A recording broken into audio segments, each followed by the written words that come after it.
Business Connections Live, the UK's leading online business channel.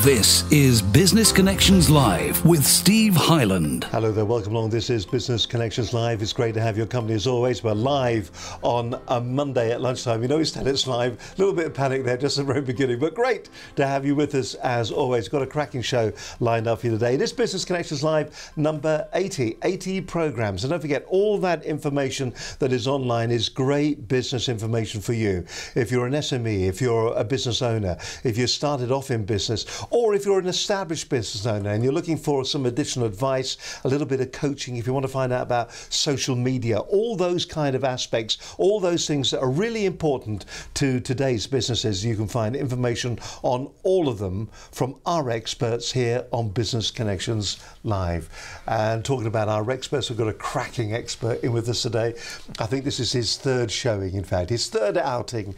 He won the last three races, or the last two races, and here he is back again with more uncomfortable truths. That's the way I always feel about it. It's Paul Glynn from Sandler Training West 25. He's going to be advising us how Davids, you and I, can handle Goliaths like the big blue chip companies in business. We're not talking about getting through the gatekeepers. That isn't what we're talking about. We're talking about the strategy that you've got to have in place when perhaps maybe you've already won it, or you are attempting to win a large client, because a large Goliath in business, a large organisation, it's a different process than when you're dealing with a small SME or another small business. What you're looking at is to have procedures in place that will satisfy that large organisation, and probably more importantly as well for you to understand that there are going to be differences when it comes to handling it too. As always, Paul, it's a pleasure to have you with us. Have I done the show? Yeah, I think I have. I thought I'll go there. That was it. It's been great having you with us today. Thank you. Now, clear up. Get out of here. So for those people that don't know who you are, and also this Sandler bit, yes, a lot of people don't really understand that. Who's Paul Glynn and what is Sandler all about? Oh my goodness. Okay, I've been with Sandler some while now, as you've probably gathered. The Sandler process up until now has been very much a tactical approach as to how can you best get people to do business with you, as we've been explaining before, by finding pain rather than just finding needs. As I say, why people really are motivated to do business, and if we can then match what we're trying to do to that, we're much more likely to get them to buy. So in effect, the whole process is to help them to make a decision to buy or not to buy. So if we can stop selling, basically, we can just help people buy. That's the underlying feeling of how to go from it tactically. But I think what we're going to talk about today is something that's kind of a bit new for Sandler, because we're going to talk about how we can use that on a tactical level, sorry, on a strategic level rather than a tactical level. I mean, before we get into that, sure, let's talk a little bit about you, okay, because people, there are a lot of people out there, and trust me, you can go onto the internet and you can put some names in, and they are making huge fortunes by speaking or doing this, that, and the other. You know, they're getting great audience, and what they're doing, they're standing on stage and they're sprouting common sense. Many of them haven't actually done the walk. They can do the talk, but they haven't done the walk. Now, you've done the walk as well, haven't you? Oh, sure, yeah. In the sense of I've been a salesperson pretty much all my adult life, and I've run sales teams. I've been a sales director at publications, financial publications. I've been working with the FT Group, for example, Moneyfacts, businesses like that. So you get it. How do you mean? You get what it's like to have to go out there and to win sales. I still do that, because obviously for my own business at the moment, that's a good point, Steve. I see where you're going with this, because I'm glad about that. Right, because yes, because for the way that we operate, it means that I have to find my own clients. I look after my own clients. So I'm helping people win business, but I'm actually having to eat my own dog food, as it were. Right? I don't ask anyone to do anything that I don't do anyway. I think that's really the point you're trying to make. I can see that, and I think that's important because I'm a doer, and I'm out there in the field with my clients, if you like. Yeah. Without doing an entire program on this again, what do you think the top 3 mistakes that people have when it does come to approaching and looking for new clients? What do people get wrong? What do you think it is? Well, if we're going to look at it from a tactical point of view for the moment, it's going to be we always have a desire to explain why we're great, why we're superb, why our product or service is the best out there. So we try and really push our product or service. We try and sell. Instead of just listen an awful lot, although we're told by a lot of these programs that you've had here, we say, well, it's the 80-20 rule, 80% listening, 20% talking, 20% pitching, but there's this huge temptation to pitch, and that's, I think, the number 1 mistake that we make, because people don't care what we do, to be quite honest.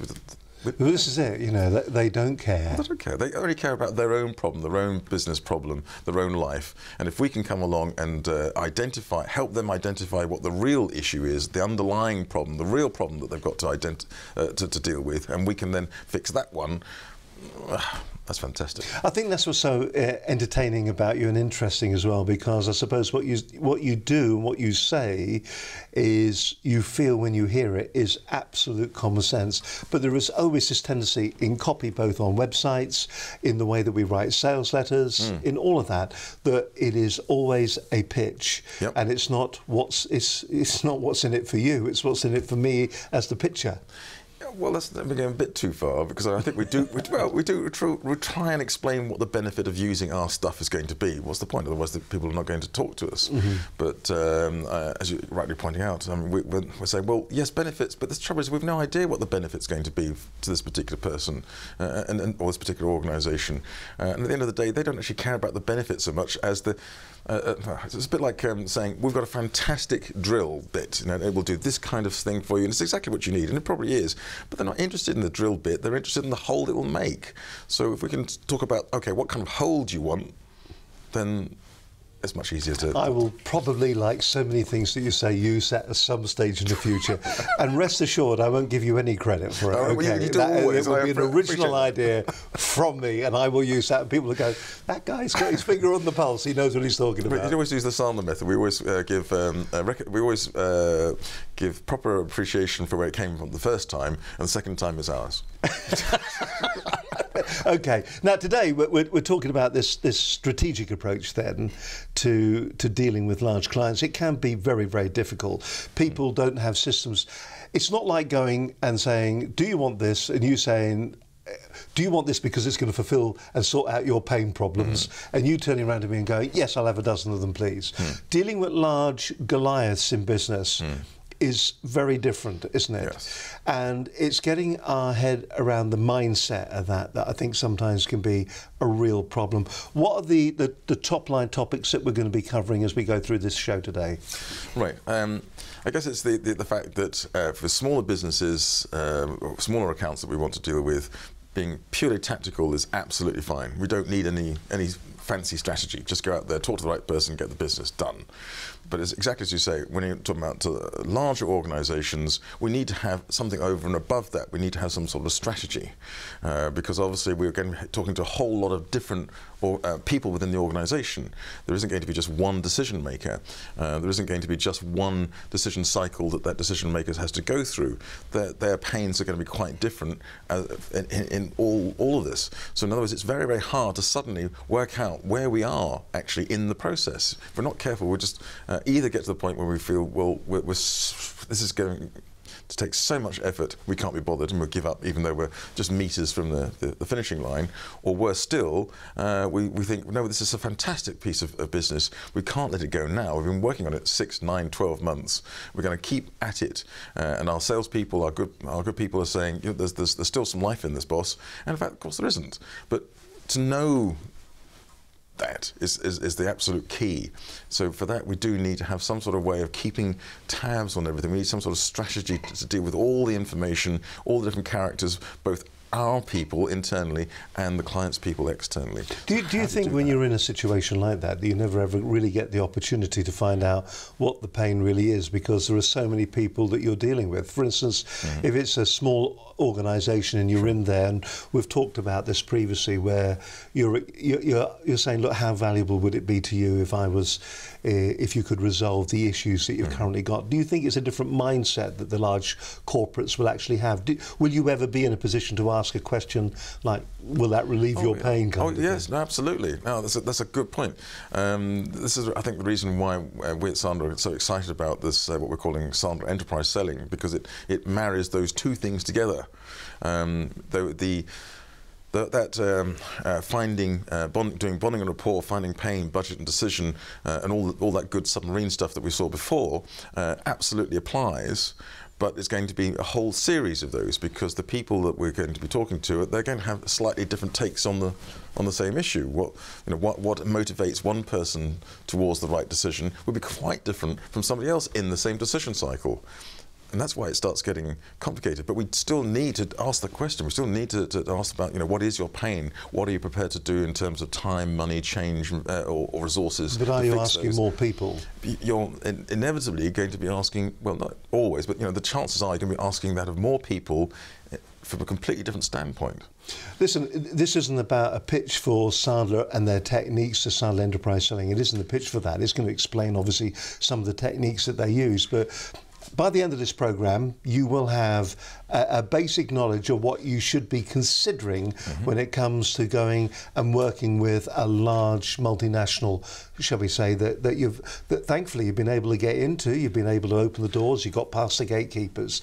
But what this programme is going to say, well, what do you do then at that point? It's going to give you some of the top line. Of course, as always, you can contact Paul outside the programme. You can talk to him about the complete Sandler training that is actually there available that may help your business. But don't be thinking that this is just a pitch for Sandler Enterprise Selling or training today. It isn't that. Yeah. What we're trying to give is real concrete pillars that you can at least start exploring and start expanding from to actually grow your business. You're watching Business Connections Live. It's always great to have your company. It's great to have you with us. So then, we always look back. We're going to come back to Paul in just a moment. We always look back at last week's programme. It's very exciting. We're going to be looking at those pillars in business in just a few seconds' time. And we look back on last week's programme. Now, that was a really interesting programme. Now, if you've seen the title, it's all about strategic eating in business. Strategic eating. Now, if you saw that title, you're probably thinking to yourself, it's the worst title in the whole world for a business show. The thing about what we talked about last week is how eating and your energy levels can actually help your business grow and expand and give you the energy and put you in the right place.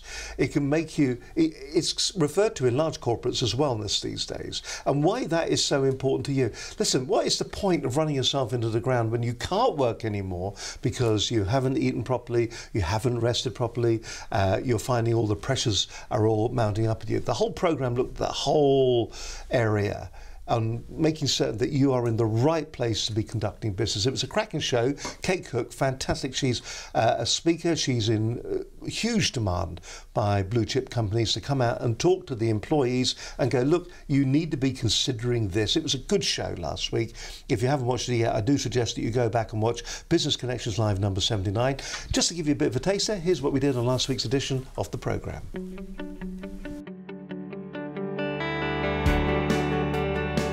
My guest on today's show is Kate Cook, nutritionist and author of 5 books. Kate's also a sought-after keynote speaker across the corporate sector as well, for that matter. I'm a clinical nutritionist, so I've been practicing nutrition for about 15 years, and that means people coming into a clinic and using nutrition as a way to preventative health, but also sometimes critical health. So suddenly people actually are realising that something like the NHS can't cope with the end result of the critical end of us getting more and more unwell. Healthy eating means it's unbelievably boring. It's the most boring topic on the planet because everybody knows they should eat healthily. But you must eat strategically. Strategic eating means that you balance your blood sugar, you balance your energy, and you get vibrant energy now, today, in this moment. Now, like that. Lots of people, you know, when they think about putting in a wellness program, they often start with things like resilience programs and much more about the mental health. But of course, nutrition is the foundation for mental well-being. The way we eat today, which is a lot of processed meals and a lot of instant stuff that we're buying because companies are taking our time, so we are taking lots and lots of shortcuts. And whilst that strategy is in play, and while there is a calorie strategy in play, you will never, ever, ever have optimum health. Let's pretend you had a Lucozade or an energy drink. Okay, so it's got about 9 teaspoons of sugar in a Lucozade, or not necessarily Lucozade, but an energy type drink. So what happens is the sugar in the blood rises very steeply. You're only allowed 1 teaspoon of sugar in the blood, remember, not 9. So your body is panicking massively. The blood sugar's going up, numbskulls release insulin, blood sugar plunges down at the bottom, and you think to yourself, God, you know what, I need another chocky bicky to pick up the blood sugar. So up your blood sugar goes like a roller coaster. This contributes to you feeling knackered, basically, is number one. Number two, it'll contribute to you putting on weight, because the ups and downs in insulin it's a fat storage hormone, insulin, the hormone. So every time you get a dip, you're contributing to fat storage.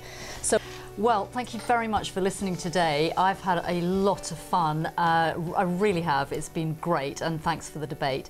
I would say I've got 3 things to say, especially if you're a business owner. Look at the strategic point of view. So what you need to be doing is you need to be measuring wellness. You need to be measuring this and taking wellness very seriously, not as a fluffy, nice to have employee benefit, let's all flap around in a caftan and a magic wand type of thing, okay? It's nothing to do with that. It's to do with getting your workforce to turn up, not turn up physically, but turn up mentally and be present in the room. Nutrition can really be the foundation of that. So first of all, I would say, really measure first of all. Second of all, put in a strategy, and I would say this, but put in nutrition at the bottom, put it in the bottom of that pyramid, if you like. We talked about other strategies on top of that, something like resilience, for example, but it all comes back down to this nutritional base. Everybody's got to eat. So consider putting in a nutritional foundation in your company. It's cheap and really reasonable to do. I mean to say that it's not an expensive strategy, okay, and the benefits are absolutely enormous. And the third thing is you take care of yourself. Don't see this as you're disconnected from this, that you're a machine. You're not. You're a human being, not a human doing. So you need to first of all take care of yourself. And the first way to do that is to balance your blood sugar, balance your energy throughout the day. And the second thing you need to do is you need to eat breakfast, and it needs to be the right breakfast. I will I'll let you have a bit about breakfast for you to share with your family and for yourself. But if you start off balancing your energy right from the beginning of the day, you will have vibrant energy all throughout your day, throughout your life, and you may even have vibrant health. Thank you very much for listening. You're watching Business Connections Live. I'm Chelsea Baker, and Business Connections Live is a fantastic platform, such a great network where you can hear industry experts share their stories, give tips and advice. So carry on watching, and it's been great to be joining you here on Business Connections Live. Thanks a lot to the pair of them. It was a fantastic show, actually, and we really enjoyed having all of them in on the programme over the last couple of weeks. Chelsea, great mentor as well. Kate, fantastic when it comes to strategic eating. My guest today is Paul Glynn from Sandler Training West 25. He's advising us how Davids, like you and I, can handle Goliaths, like the big multinationals in business. It's not about getting past the gatekeeper. What it is about, it's about what do you do once you got past the gatekeeper? How do you organise your business to service theirs? And really can be a bit of an issue. We're going to be looking at a slide in just a few moments' time that's going to show you the whole process, and we'll be talking our way around the slide. Where do we kick off with this? What's the key thing? Where do we start? We're in the door. We've got our product. What's what's the first thing that we should be considering? Where's our foundations for making certain that we manage this business properly? Well, it probably starts even before the actual meeting, before we even actually got in through the door. I mean, how do we actually identify where our strengths are, where our actual business should be pitched to? So the very first step is going to be looking at managing the territory, as well as managing, or even account management if it's an account we already have. So unless we understand our own strength, our own weaknesses, and how that it works against our competitors, we don't know whether it's actually even going to be a worthwhile opportunity to really pursue that. I mean, it's very tempting just to go after the next shiny thing, but is that really what we should be doing? Or maybe sometimes we think, you know, we haven't got the courage to go and knock on the big boy's door, because we feel they're not going to take us seriously because we're too small. But then, I don't know whether you would agree with this, but I get the strong feeling that for example, around this area, and indeed lots of other areas of the UK, there tend to be a small number of very large organisations and a whole range of small, very, very small businesses flying around on the outside that are trying to help support that big business. So in other words, you know, it is quite often worthwhile, even though we are a relatively small organisation, to actually talk to those larger organisations. They absolutely need us. They're not the specialists in everything, and they could not even though function. some of them think they are. Well, they'll give us that impression to make sure that we don't get too big for our boots and so on. But still, you know, they absolutely rely upon the smaller specialists. Because at the end of the day, the real specialists have quite often come out of large corporates and set up on their own as specialists to feed back into the big business. So we have to remember that, you know, big business will listen to us, but they will only do so on their own terms if we're not careful, or they'll only do so if we do it in the right kind of way. As a small business then, do you think there is a voice or a position that you should take when you are approaching and talking to the large businesses? Is there a way, or is it just very much a case of, do people get on with people? Do people get on with people? And also, having said, you know, got this idea of this huge Goliath, and we had that nice graphic. It's also worth remembering that quite often these large apparent monoliths are not monoliths at all. They're actually small separate business units. And quite often, therefore, we can actually deal with those individual business units and then build our way back into the big business that way. So, no, I'm just saying, you know, we have to have the courage to knock on the door, but we can only do so, talking about that first step, when we know what it is that's actually worth talking to them about. You know, what is our proposition vis-a-vis what is they're likely to want and against our own competition. So having a real clear idea of where we are in the sense of like a simple thing like a SWOT analysis, you know, a strengths, weakness, opportunities, threats kind of analysis is the very first step before we even attempt to make that approach. There is a danger that we could talk about this for the entire show and not talk about what we're actually talking about, but I'll have one more question on this then. How much preparation do you put in to preparing to talk to a large organisation before you actually pick the phone up and give them a call? Do you do it, you know your business, you know your business inside out? Is it a case of that you find the number, you pick the phone up, you give them a call and you're away, and you just plough on through until you find the appropriate person that you should be talking to? Or do you research it so that you know what their pain is that they're trying to resolve? And I love the expression about finding the pain, and then when you're talking to them, your opening gambit nearly is, I can resolve issues that maybe you have. And do they ever think, well, who the heck do you think you are telling me what my pain is? Do you ever get that? Two questions there, really. Well, I think what I'm trying to say is that once you indeed, as you say, you've got an idea as what it is we might better do for that organisation, we then just have to do it. We just have to pick up the phone and talk to them.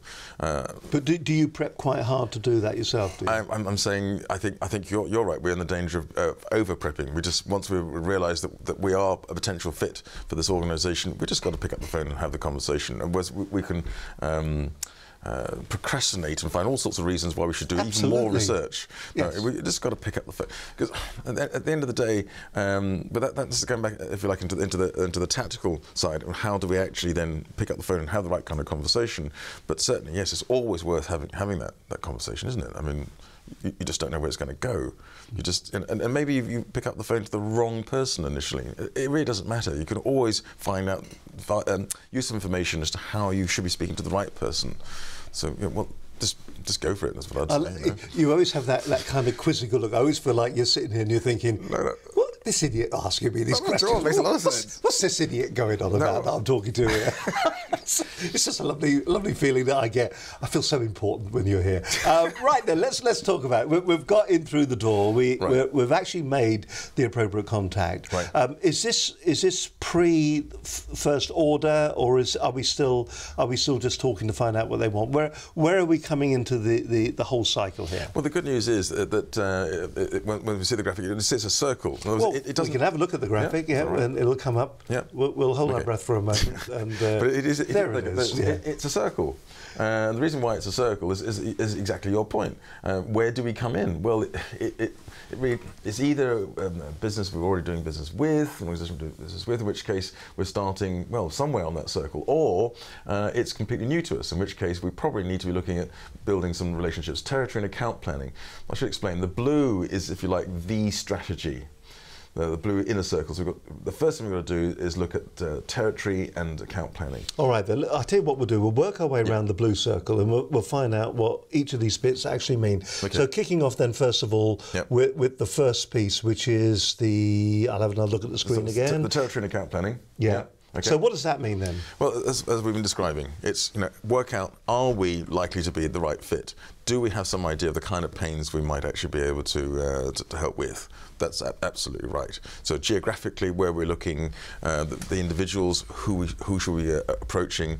For example, one of the tools that is attached to that is LinkedIn levers. So basically, we will use LinkedIn to really identify quite a lot of information about the individual that we're going to be speaking to or already speaking to.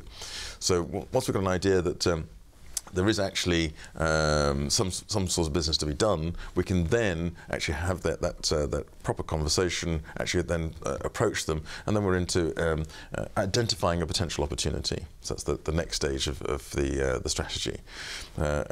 So let's have a look at that. The next stage then, opportunity identification. Yeah, identify the opportunity, as in, if you like, now we are actually talking to them directly. We are using all of those tactics at this stage that we've been talking about previously, using the submarine tactics.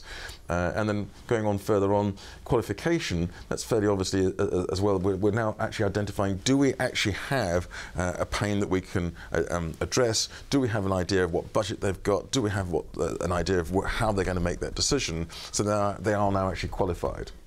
So all of those things have got to be done before we're going to do some sort of solution development. So if you like, we're now going to sit down and really work out how are we going to really help this organisation, and only at that stage can we do some sort of proposal and actually advance that solution to the organisation. And then, assuming we have actually got the business, the next thing is to discover, well, has the sale actually stopped there? And the answer is obviously not. Service delivery, we can win and lose so much business under service delivery as well. Because then you've got a qualified customer, effectively, haven't you, who has said yes on a number of occasions. That's it. And you can go back in there and you can continue selling. It's very interesting, because people like Amazon and some of the other large online retailers, what they will do, or people suggest, is that once somebody has bought, they're in buying mode, so you can just follow it up with another email that says, by the way, notice that you bought this, are you interested in buying that? That's right. And they will go, well, actually, I just bought that, yes, I will. And that sometimes works too, and I can see how that would work there. Yes. Isn't that process, though, albeit we're calling it the large multinational, the Goliaths, that is the same for any sale nearly, isn't it? Yes, it is. But the same token, it's very hard to actually go through that very simple process. I suppose in a way it almost doesn't look like rocket science at all. It's like, well, obviously that's the kind of strategy you're going to have to employ, but it's very hard to really stay on top of all of that when you're talking about a large organisation. You can do all of that very, very quickly with a small business. You can do that with perhaps one meeting, but if you go back to the graphic for a second, on the circle on the outside, there are 13 different tools. They're not stages now, they are actual physical tools, if you like, that we can use. They're tools that you're using, because it's funny. So the inside is the actual process, and the tools are on the outside. The tools are the how to do it. So if we look at the top there, we've got pre-call planner tool. Yes. What's that? Well, in fact, that's going to be one of those that I really want to go into a bit more detail, if I may, because we can use that regardless of size of business. I use this on every call, every potential client I go and see.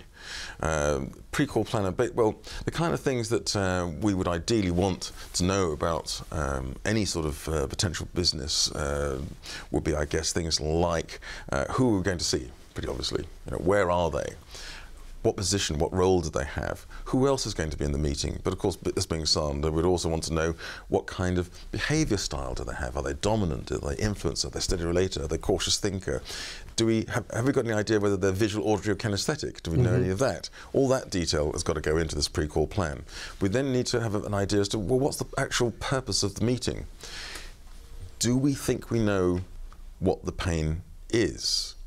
What symptoms do we think we've identified already?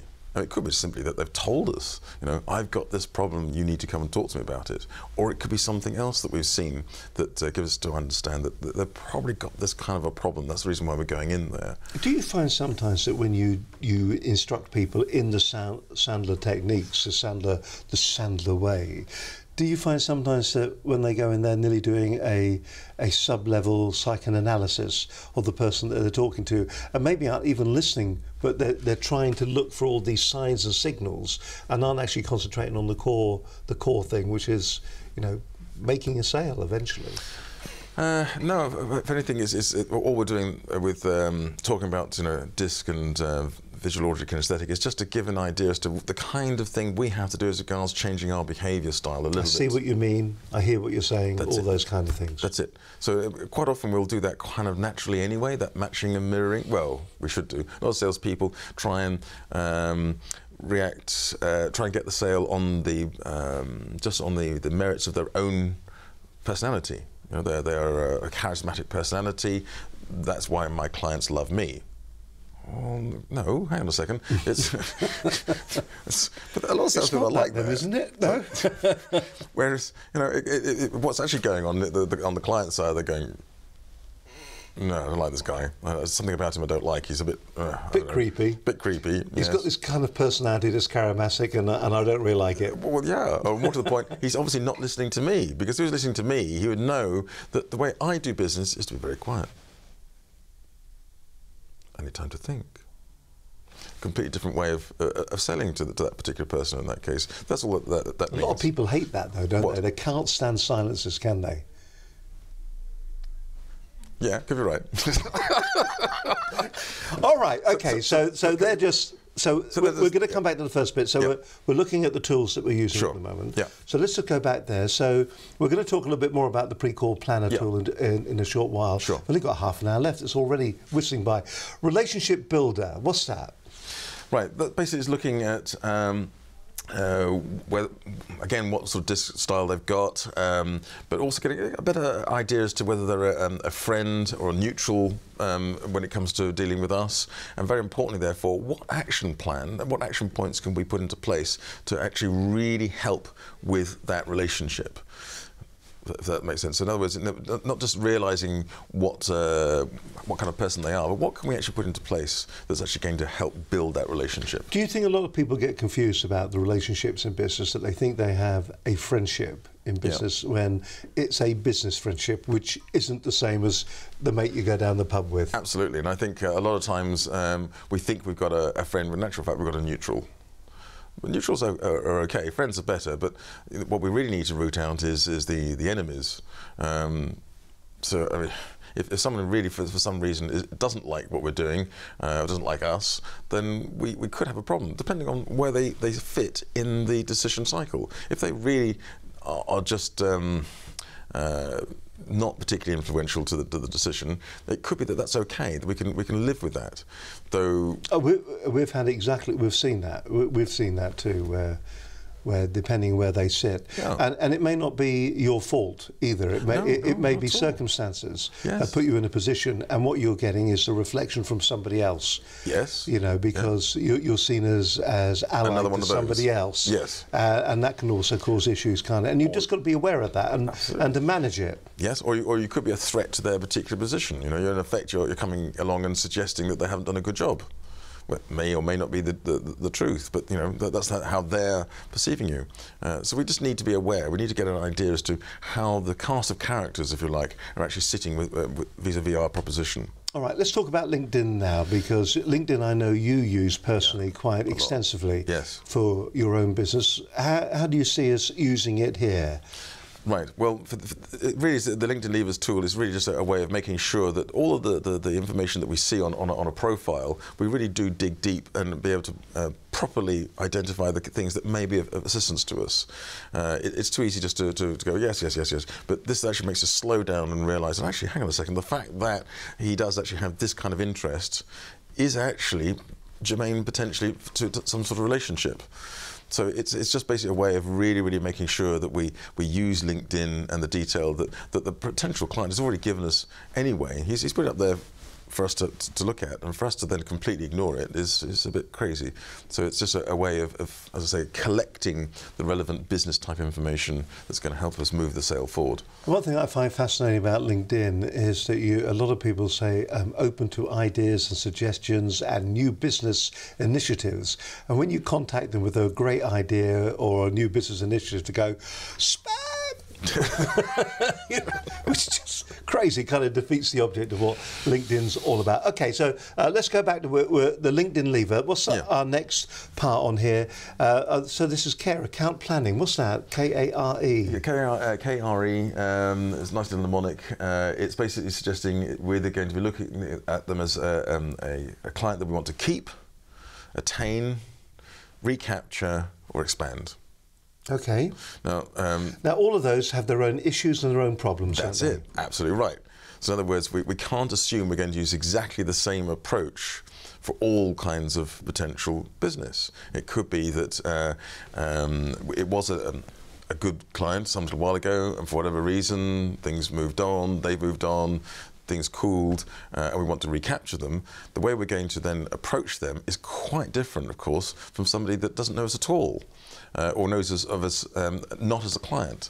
So we just need to be keep in mind, you know, what kind of a client is this? Now we might say, well, hang on a minute, we know, right? And we know what kind of potential business this is. But if we're talking about more than one salesperson or new people coming into our organisation, they won't necessarily know all the history. So just to have it labelled up, this is a K client, this is a keep client, or this is an attain client. It just tells us immediately, right, these are the sort of things we need to bear in mind. Okay, next part on our journey around our wheel. Positioning tool. I absolutely love this because by now, as you can probably imagine, we've actually had a few conversations with them. We've probably had a few meetings with them by now. So we're in a position to know an awful lot about this organisation and how we might potentially help them. And it's a good point just to take stock and say, right, okay, let's put in one place everything that we know that might actually help move the business forward, or disqualify them, or disqualify us. So we're going to know, for example, what kind of client they are, KRE, who is actually our main sales lead, what value does this potential opportunity have, what's the probability of closing, when's the closing date we think for this business. Things like, you know, again, are they friend, neutral, or enemy? What's our solution like? What do we actually think we are going to be able to offer the client individually and our client as a business, and the competitors as well? Who are the competitors that we're up against for this particular piece of business? What are their strengths, the competitors' strengths? What are their weaknesses, the competitors' weaknesses? Who are their coaches within the organisation? So to have it all as a clear snapshot, so everybody knows where we actually stand right now on this account. So are we looking at using some form of a customer relationship manager there? Are we a CRM system or something like that? I mean, in the old days it used to be ACT and people like that you would use. Is that the kind of system we're using? I mean, obviously Sandler have got their own system as well, but can you do it like that, or can you just do it on paper? Do it on paper, absolutely, on downloadable PDFs. I mean, it's basically what we want is the trouble with I'm going to upset some people now. My apologies, some people in our industry maybe. The trouble with a lot of strategic plans and so on is that it tends to be very much a monitoring process for managers. You know, the managers, the senior management need to know where we are with this particular, and it ends up, if we're not careful, just being a tick this box, tick that box, have we got, which is great for monitoring. But salespeople are not necessarily very keen to do this. I mean, CRM systems, salespeople, do they fill in CRM systems? Probably not. No, generally speaking, no, we don't, because we can't see, I'm talking about a salesperson now, aren't I? We can't see the immediate benefit of having done so. Now, if we are out there trying to win business and commission, etc., we are only going to do stuff that we can see is actually going to make us money. But having that kind of thing, that positioning tool, where you just put it in one place, so this is what we're trying to do, this is why we're trying to do it, and this is who we're against, and this is what we're going to do next. Heck, I want to know that. I want to know that as a salesperson. I'm going to fill that in, not because of the management. So this is actually using a tool that you know is going to be helping you, not just filling something in. Right. That is a reporting method for somebody else to see what you're doing. This is not a reporting method. This is a tool. This is a tool to make money. That's what I love about this. And that all of a sudden it's become so much more important, hasn't it? A tool to make money. Listen, we'll get halfway round the clock, and then let's see where we're up to now. So we've got the position tool, right.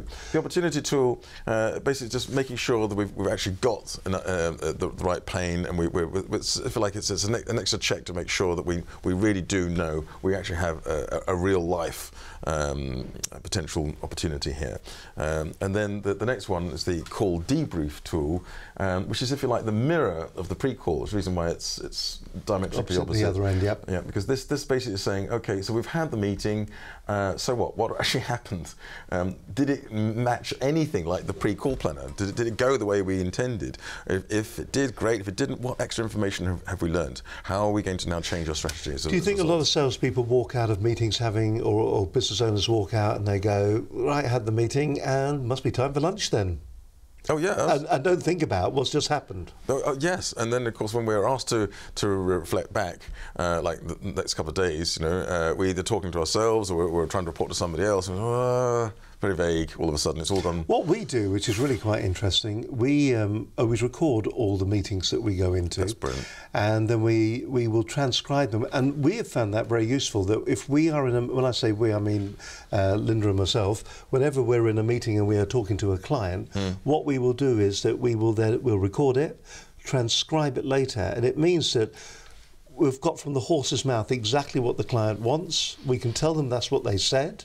And it just gives absolute clarity. And it also gives the client the opportunity to go, actually, I may have said that, I've had to think about it, but I didn't really mean it. Yep. And we can say, well, actually, that's what you said. And they can say, well, actually, what I meant was. And it just opens up the conversation. But for us, that is a very powerful tool. For a lot of people, I think, they might feel uncomfortable. But you can do it on your iPhone, your smartphone. We have a small little portable recorder. Linda carries a small portable recorder in her bag all the time, and she will just plonk it out. It just means you're not taking notes and you can concentrate on what they're saying. I think that's absolutely brilliant. Obviously, you have to make sure they're happy with that. Yeah. Oh, we always ask. Oh, good. Yeah. But I suppose I personally have the advantage, the fact that I can actually listen and recall, certainly within the next few hours, exactly what actually happened word for word. So I don't have to take notes. And it's very, very disconcerting when I then write the email back and they say, you didn't take any notes, but that's exactly what was said. How do you do that? I once had somebody say to me that you come into a meeting, and it was quite interesting, and they said to me, because I don't take notes, I will remember what is said and have short-term memory and all the rest of it. And this person actually found it uncomfortable, the fact that I didn't take notes. Yes, I've had that. Yes. Yeah. So should you be scribbling a little bit just to give them peace of mind? Yes, to be honest with you, you're quite right. If you're like us and prefer just to do it through listening and then remembering, you're right. We just doesn't matter what it is. It doesn't have to be words, and just so they feel that we're properly listening. We are listening, but then we have to tell them. I suppose it's a bit like when you're talking to somebody and the other person is responding by oh yes and nodding their head. Yeah. While you're writing notes, it feels that the output that they're saying it's qualifying the fact that what they're saying is of interest. Yes. Absolutely, you're right. So yes, good point for my takeaway. You can use that. I'll use that. Thank you very much indeed. All right. Okay, look, we're halfway around the clock. We're running out of time as always because that's the way this program goes. It's always fascinating. We've still got 1, 2, 3, 4, 5, 6, and a bit about the pre-call planner to talk about as well. We'll come back to that in just a moment. What I want to do is a lot of people come up to me and they say, Steve, tell me why do I want to be on the program? What advantages? How's it going to help my organisation to be on your show, to be on the Business Connections Live show? Not my show, it's everybody's show, but to be on the Connections Live show. And we always invite all our guests to tell us their reaction, how they felt about the program, how it's going to help other businesses, businesses just like yours, in fact. John Davies was on the program a little while back. He's from Just Cashflow. If you are looking for loans for your business at the time when you really need them, it's different from a bank, but they always say go to the bank first. Anyway, he came in, he had a word with us, and I asked him why he thought it was important to be on a programme like this one and what the benefits are to an organisation like his. My name is John Davis of Just Cashflow PLC. And my job as the marketing director is to promote the brand, make sure the brand is protected, and make sure that brand is recognised by our own customers. I was invited to do the show here with Steve and his team, having first met them at one of the business expos. Anybody in marketing knows it's all about getting that message across in a way that the audience can understand, and credibility. Credibility is often underestimated. If your audience can see that you are respected in your field, you're being interviewed by other experts in your field, and your opinion counts, then that raises your credibility. For those of you who are either looking to talk to your customers externally, or more importantly, talking to your customers internally, which is your own staff, then making sure they get the message and understand what you're standing for, then I recommend you do what I've just done, which is explain who we are and what we do to our audience. So, you know what to do, pick up the phone and speak to Steve and his team and get yourself in that public domain. Thank you. I'm very uncomfortable actually, because a lot of the little short videos that we've got there, we call them our testimonials, but a lot of them say Steve and the team. Steve is just the guy that sits in the studio. Truly, believe me, the hard work is done outside of the studio. I have the easy bit. I just sit here and coast along with the show. But the guys that work really hard behind the scenes, Linda, Gordon, and the rest of the guys who are working on the program do all the hard work. Incidentally, if you would like a program like this one for your business, then we can do that. We're very excited about this because a lot of people have been asking us to do it, and this is kind of like the official announcement of it. We are really excited that we're launching a brand new service. We kind of called it, you know, we've always said you could have a program just like this one for your business. You know, that's not really what this is about. What we want you to do is to get your brand out there in front of your customers. Communicate with your customers, connect with your customers, give them the opportunity to find out a little bit about you, show your personality live on screen. Talk about your business, talk about why your products are going to help them so much, how it's going to relieve, as Paul would say, some of the pain that they have. Why what you've got is going to make their life easier. And so we've decided that we are kind of formally, as part of the Business Connections Live network, I know that sounds very grand, we are launching a product called Your Brand TV. And the whole idea behind Your Brand TV is for you to come in the studio and, yes, have a branded program. It can be in the same format as this one. I can be interviewing you. Or if you want, you can come in here. And if you feel that you can build your personality, if you feel that you want to be the front person, if you feel that you want to bring aspects of your business and you want to introduce other members of your staff, maybe once a month, you've got something great to say about your business. People talk all the time about having blogs online and how blogs can raise the awareness of your business. Fancy having a video blog. We are in a gold rush when it comes to using video online at the moment, and here is the opportunity. Just to remind you, we're going to put in a big square on the screen the brand name. It is Your Brand TV, and I just want that to just go into your psyche just for a moment.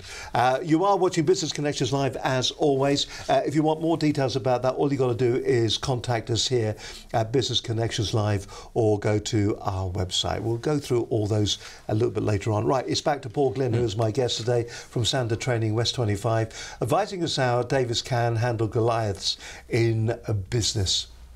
And we're looking at this wheel at the moment. We've started off at the beginning of the wheel. We've worked our way around. We've got our strategy, our strategic process. We've got that in the middle. And then we've got all the tools, the steps that we need to work our way around the wheel. Can we have a look at the wheel again, and we'll see where we're up to now. So we've got all the way down to call debrief tool. We talked a little bit about that. We're halfway round. So let's look at our next one, our pursuit navigator. Yep. What does that mean, and how do we use that, Paul? Right, well, basically, we've just got to make sure that there could be a number of stumbling blocks still left in order for us to be able to do business with them. I mean, it could be, for example, we've never actually done business with them before, and they will look askance on businesses that are not of the right size or the right type, or have we actually dealt with that particular roadblock, and if not, what can we do about it, or is it a deal breaker? So it's basically having an idea as to is it actually worth still navigating this particular piece of business through. So that's what we mean by pursuit navigator. And the next bit is the growth account booster. Now that looks like just one tiny thing, but actually it goes on quite a long. Growth account booster. Yeah. I mean they're great names. So growth account booster. Yeah.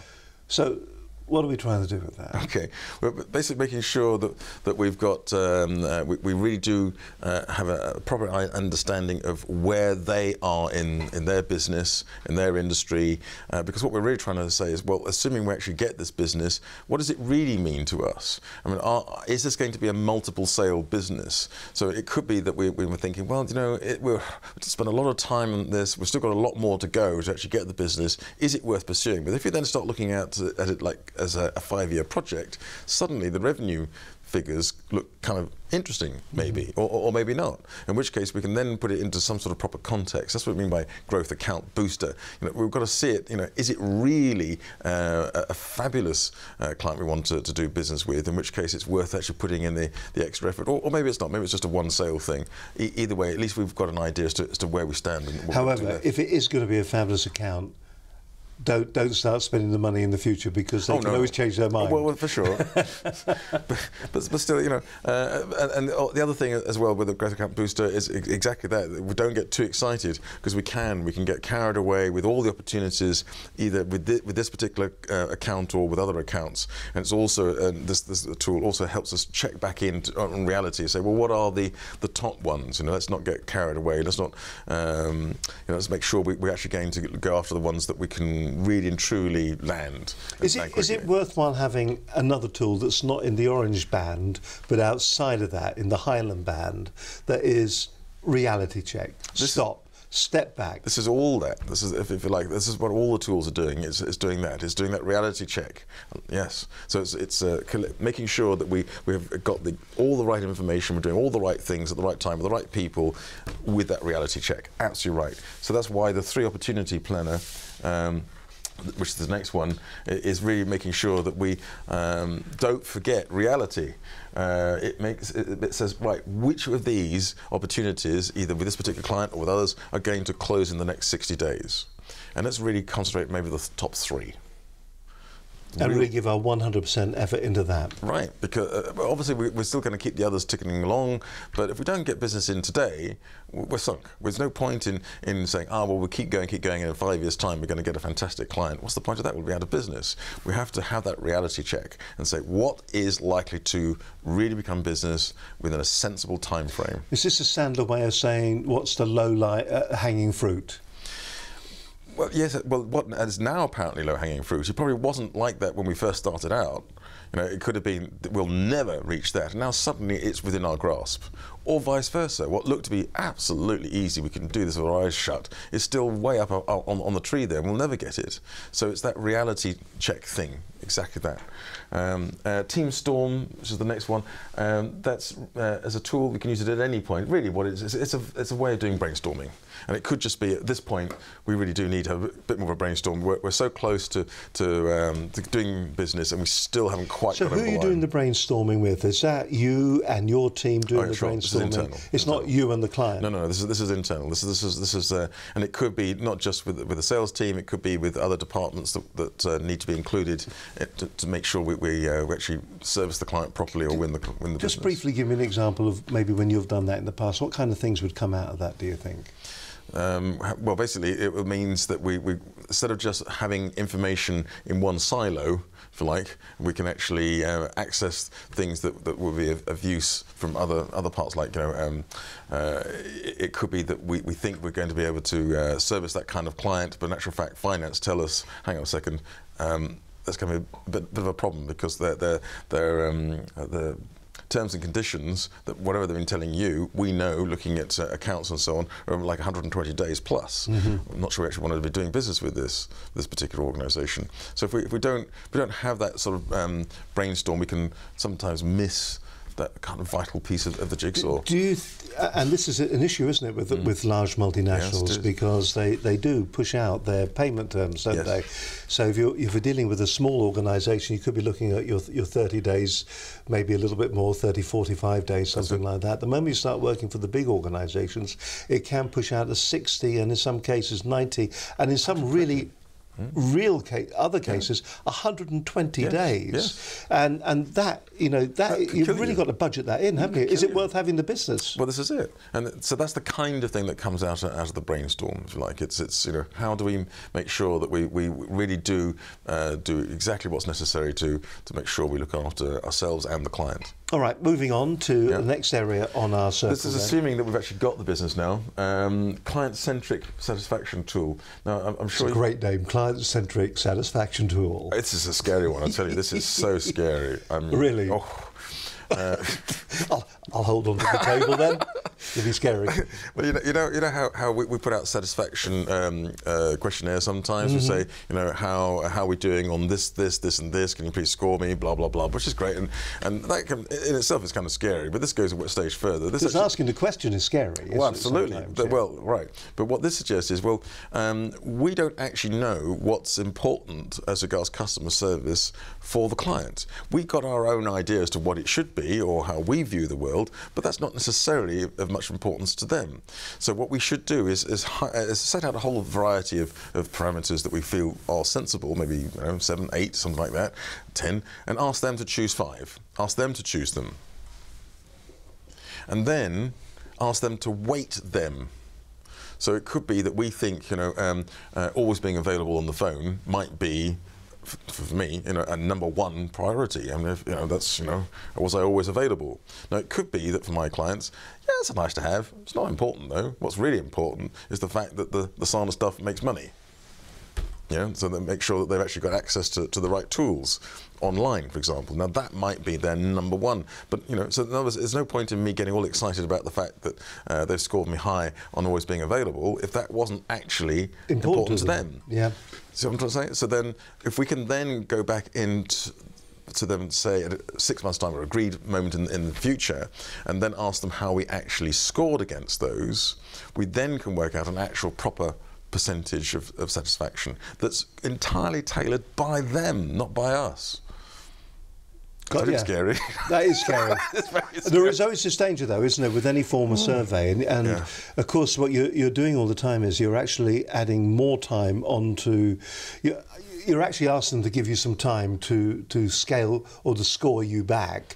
And the worry, of course, is that you will make the survey as simple as you possibly can so that it takes the least amount of time for them. For instance, sometimes with the mobile phones, we'll ask you 3 questions and they are, you know, 1 to 10 and was good, bad or indifferent. And of course, what they're trying to do is they're trying to get some form of feedback, but by not wasting any of your time. Right, yeah, exactly. This is the reason why, if it's actually been built by the client, then it's not waste of time at all, because basically they're saying, you know, we want to check you against these things. Is it a good idea to maybe to preempt it by kind of teasing and sort of say, by the way, through the process, as part of our customer care, we will ask you at some stage to actually give us some feedback on the way that we've looked after you, and that's there to make certain that we provide you with a better service. Absolutely. Absolutely, because we want to know, because the way that we've actually won the business isn't necessarily the same way we're going to retain the business. Okay, like that. Right, moving on then, back to our slide. And we're nearly there. Client with a small 2, client squared. Yes. What's that? That's basically, it's a referral getter tool. It's basically making sure we remember to ask for referrals first of all, but then it gives us a clue as to the kind of people we might actually be wanting to ask for. Things like our customer's customer, or it could be an alumni, as I say, somebody who used to be with their organisation has now moved on and become CEO of somewhere else. From your point of view, yeah. I know you use LinkedIn to grow business, but which is the most important? Is it LinkedIn or is it referrals? Referral. Beyond question. And do you think, as salespeople and as business people, we forget to ask for referrals? Yes. I'm guilty of that as much as anybody else. But yes, I think you won't make it through the door before you are hijacked. I can promise you that. We'll be good. Yeah, that's very good. All right, so that's client squared. Yes. Go for the referral. Don't be frightened. Right. Ask for it. Yeah. But with the consideration, as long as you feel that you've given good service. Well, exactly. That's why I like the fact that it's way up there in service delivery. It's when they really do understand what it is we're doing for them, and they're comfortable with us. We're comfortable with them, and by which time we have actually probably got quite a good idea as what family tree of the organisation there is anyway. We've got an idea of the kind of customers that they may be having that we can ask to have more information about anyway. So we're in a much better, much stronger position at that stage to ask for referrals that are really going to be of assistance to them as much as to us. Okay, and then it's back to what you're going to spend a little bit of time on. We're right back at the top of the circuit, the pre-call planner tool. Now, you said you wanted to talk a little bit more about that. Yes. Here is the opportunity, because we are nearly at the apex of our own show, in fact. Oh. So beautifully timed, if you don't mind me saying. So tell us a little bit more about that and how we should be using it. Right. As I said, this is something that can be used for any size of business. It doesn't have to be for the big business. So remember, we've got exactly who it is we're seeing, why we're seeing them, what pain we think they might have, what symptoms they're showing, which is all great. But then we also need to have an idea of perhaps things like what their turnover is, what size of business we're talking about, get some sort of idea of the latest information about them or the industry, what sort of jargon words we might actually hear or might need to be able to have some sort of idea about. So we're completely and utterly at ease with all of that. We're not asking completely stupid questions or making a clang out, because we've done that research. But the thing that I really like about it is it also gives us the time now to think of the right questions. Because when you're under pressure, it's very hard to come up with that killer question, particularly when it's like a pain question or a presumptive question. So for me, a presumptive question might be, a presumptive question is something where we presume that they're already using our service or somebody like us, knowing full well that they're not. So we will say something like, so when you tell your potential clients that you're not going to do a proposal for them, how does that go down? Right? Yep. So of course they're going to say, well, we always do a proposal, really. But I couldn't necessarily have the courage to come up with that in the meeting. Whereas right now I have, because I know what kind of pains that we're probably going to be talking about, so I can relate it to that. And we're like 3 questions, presumptive questions, something like that. Other kinds of questions. Now, just having written them out, I'm not going to take them in necessarily into the meeting, but the fact that I've bothered to be thinking about them, the chances are very high I'm going to ask that question. I'm going to look like a genius. You are going to look at a genius. The danger, of course, is that some people will actually they'll look at that and they will read the questions, won't they, and nearly stop the discussion to bring in their interview. It's sometimes quite difficult to incorporate questions like that into the natural conversation. Not if you're using the Sandler submarine. That's got to be the plug then, isn't it? That's got to be. Was that the sell? At that point you went, got to get that. Well, you took us there. But no, seriously, if you're using the proper process, then the questions come in at the right time. But the point is that if we're using the pre-call planner, we actually have already sorted that beforehand, rather than it's a bit like the magician setting up his tricks beforehand, rather than because the magic is done, as you know, before the trick starts. The magic of the appointment happens before the appointment using the pre-call planner. We have complete show notes for this particular edition of the programme. You'll find them at www.businessconnectionslive.com. If you go to the page referring to this one, of course, it is the lead programme for the week. It's going to be sitting there on our live page, going round and round and round and round every time we come to Business Connections Live. But if you go to the specific page for the programme, in fact, if I just show you the website, I'll show you what I'm talking about. There's the actual front page of our website there. If you just go down below that, exclusive VIP content, we've got some additional bits and pieces that you can sign up for there. Keep going down here and you'll see here we've got how to win business from a Goliath when you feel like a David. If you go to that page, you'll find that there is complete show notes there. Will they be able to download the is that allowed to download your graph there? Is that okay? I suppose so, yeah. Is that right? Yeah. Because it's the stuff behind it, it's the words behind it. Yeah. If you're uncomfortable with that, we won't put it there, but we'll talk about it. We'll talk about it afterwards. Okay. It might be there. It might not be there. It's as simple as that. But go onto the site as well. The site is going to be changing. In fact, while we're on the site as well, that reminds me, you can see all the past programmes on the site, but this is quite important here. It says, watch again the Business Show 2014. Why watch again when you can actually go to the real thing? The Business Show 2015, 13th, 14th of May, Excel in London. We are going to be there.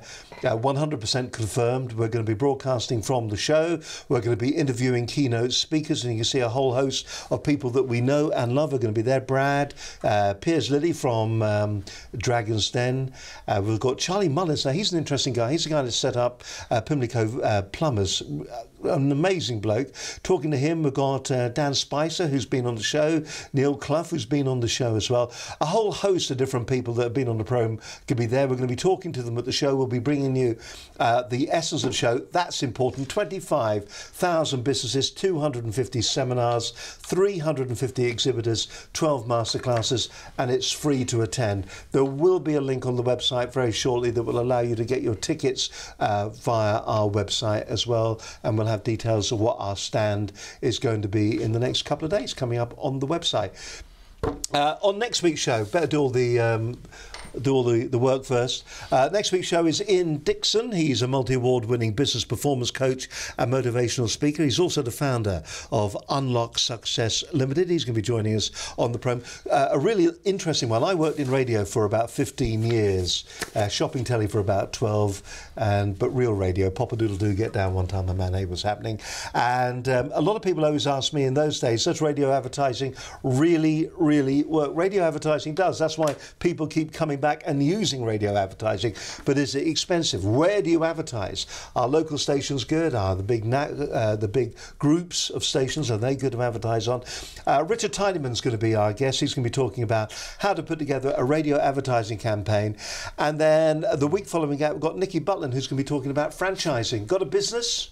And you think, you know, if only I could have a business just like mine in Manchester. Franchise it. Maybe you could franchise it across not just the country but across the world, and you can maybe make a fortune. She'll tell you how you start looking at putting that together for your own business.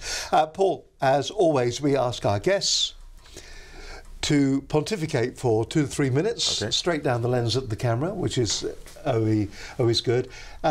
This one here, the one number one on the front of it. There's the one. There you are. You're looking lovely in that one. So if you can really just give us the takeaways from today's show, that'd be fantastic. Say who you are, take a breath, and the airwaves are all yours. Fantastic. My name is Paul Glynn from Sandler Training, West End 25. What I want to leave with you today is that using a tactical sales approach only works great for winning smaller accounts. We know who we're trying to get to and what we're trying to achieve. But for larger accounts, that's probably not going to be enough. We do need strategy to keep us on track. It's hard to know sometimes how close or indeed how far we are from winning the business. Strategy can unfortunately become vague or even come down to some sort of tick box exercise mentality, but what we've actually been talking about today is a simple pattern on the one hand, but some real constructive tools that are going to make you money on the other. So a client of mine, if you like, summed it up as if a business appointment is using the Sandler submarine, then what we're now been talking about is how you manage a whole fleet of submarines. And certainly if you want to know a bit more about this particular way of strategizing, and there's going to be something coming up in July with the Surrey Chamber of Commerce. Fantastic. So if you are in the Surrey area, then you can get in contact with them. We'll also have details about that particular event on our website as well. Don't forget there are show notes concerning what you've been listening to today. It is a tough job. We know what it's like. We deal with large multinationals as well. And I think sometimes it is very, very different. And also you sometimes find yourself walking into the politics inside of these organisations as well, and they can either work for you or against you. You've just got to be very careful, and really by collecting all the information, as you've heard today, by having a strategic plan in place, it may help you actually have a more successful adventure when working with them. So in other words, if you feel that you are a David, maybe today is giving you the tools that you need to handle those Goliaths in business. I hope you've enjoyed today's show. I love having you on the programme. It's always fantastic fun. Just very quickly, just all the promotions once again to remind you. Business Show, XL, 13th and 14th of May. If you'd like to sponsor the programme, incidentally, you could do that too. We are looking for sponsors for the show at the moment. And Your Brand TV.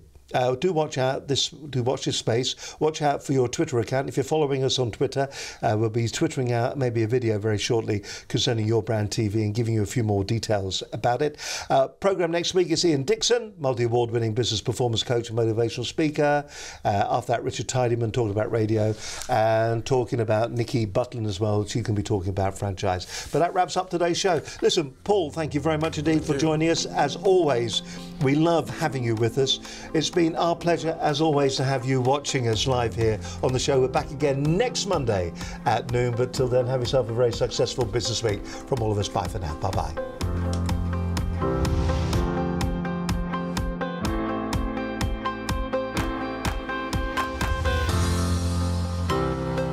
Business Connections Live, the UK's leading online business channel.